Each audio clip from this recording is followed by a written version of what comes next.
What it do with the two, man? It's your boy Patriots Purposes here. We're here to talk about the first day of OTAs and how they went.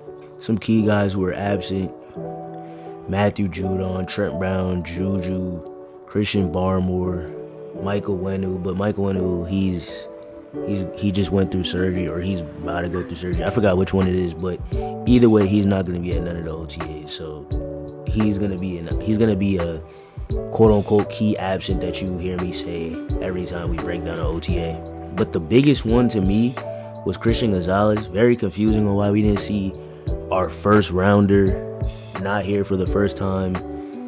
He's available to the media, but I mean, I don't know. Maybe this is just another one of Bill's tactics. You know how he is sometimes. I don't know what he's trying to do. He's trying to indicate, because Christian Gonzalez isn't injured or anything, or he's not not in the facility, or not around the facility. I mean, I'm pretty sure, almost sure he's still in Boston, but he's fine. He'll most likely be there for OTA day 2s. Some key limited players was Keishawn Butte and Marte Mapu and Mondre 1K. And yeah, that's the nickname we giving Ramondre Stevenson on this channel, Mondre 1K.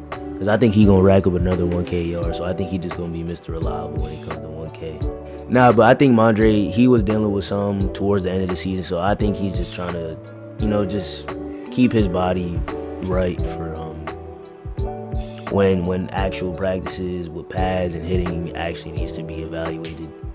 Keishawn, he's another player who we know is known to be very injury prone and a lot of injury issues.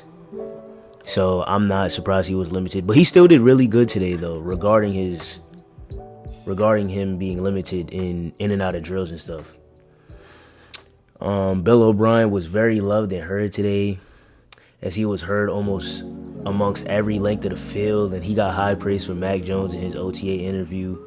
But we're going to start off with QBs, and we're going to get down into some more of the skill positions that we could talk about, things that was reported out to us. So Mac Jones went 14 for 14 throughout the whole day with no intos.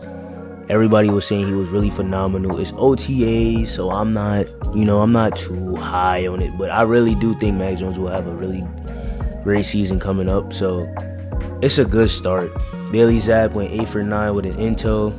UDFA, who we thought QB Malik Cunningham, was not in a red QB jersey today, as he took on ball carrier and wide receiver reps and drills, and reportedly had the play of the day during 7-on-7s. We're going to talk more about that later.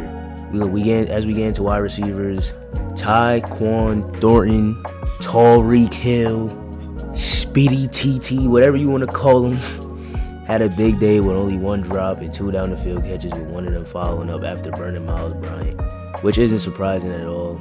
You expect Miles Bryant to get burnt at this point. We don't expect him to ever be good. I'm going to be honest. And he's just looking way sharper in and out of drills he's looking way more sharper in and out of drills than he did last season. He was apparently the best wide receiver on the field while coming off of an offseason fulfilled with building chemistry with the QBs while being spotted at games and other places with them bonding. Demario Douglas was involved a lot more. He was heavily involved a lot more than most of the other receivers in the second team. So I'm assuming that means him and Zapp may have a little on the field chemistry going on as he tries to work his way to the first team, which I would love for him, because I really have high hopes for Dede if he gets the opportunity. I think this kid can be really elite if he gets the right amount of snaps and they just put some trust in him. And remember how literally a little bit earlier I was saying how Malik Cunningham was being a wide receiver today. He wasn't just a wide receiver today. He was literally a very productive wide receiver with only 1 drop. Played today during 7-on-7s, as I mentioned earlier.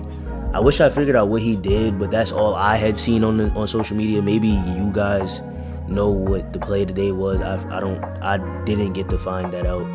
I was really searching heavily for it, but I didn't get to figure out what he did. And Keishawn Butte may have been limited, but as I said, he didn't disappoint with the time he spent out there by having some really sharp routes, being very fluent in and out of routes. He just seemed involved and like a player ready to be back to his old self.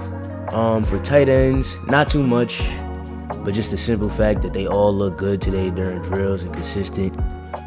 And one key note was that Hunter Henry and Mike Gesicki both had the same amount of time with the first team today, which was expected because we run like a 2 tight end offense, and even if we don't run them like on the field at the same time, they get like around the same amount of snaps.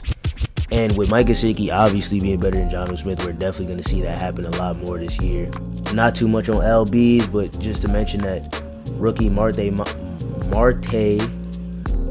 Mapu, I think that's how you pronounce it. I'm sorry.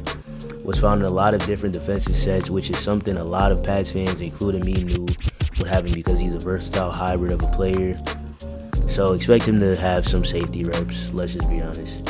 For CBs, even though Miles Bryant might have got burned today, somehow he caught an interception. I don't know how that happened, but apparently it did. Jonathan Jones, CB 1 or 2, had apparently got some safety reps today, which is surprising to me because he is literally like our most reliable CB at the moment, so I don't understand why change that. But maybe this is just indicating that Devin, with Devin not being here anymore, that we are taking a new step into having multiple guys fulfill that role besides one keystone guy. But actual safeties, Jalen Mills and Brad Hawkins, they each had 1 interception today. I love to hear that. For running backs, obviously a little lackluster on the running back side because Mondre 1K wasn't really practicing, but this was a good sign for the second year guys like Kevin Harris and Pierre Strong because they were very active today, obviously due to Mondre 1K not practicing and with the absence of Damian Harris because he's not a Bill. And just to wrap it up, just some fun things I like seeing today. I like seeing Tyquan Thornton and Mac Jones just seem like this 1-2 punch that every Patriots fan has almost been wanting a little bit more as we've gotten more comfortable with Tyquan Thornton. I love seeing Tyquan and Kendrick Bourne back in F7s. I know for certain Tyquan had on the F7. I'm not too sure if Kendrick had on the F7, but it looked like he did. I just love the way F7s are modern and how they look on wide receivers and skill position players. So I like seeing them in F7s. I love not seeing Isaiah Wynn. And I also love still seeing Devin McCourty still be present with the team, still being a leader. But that's just a little recap of OTAs and how day 1 went. So I'm gonna be recapping all the rest of the OTAs and the rest of practices before the season starts, and I will obviously be having game breakdowns when the season is here. But y'all have a blessed day, man. Make sure to like, comment, subscribe. Peace, man.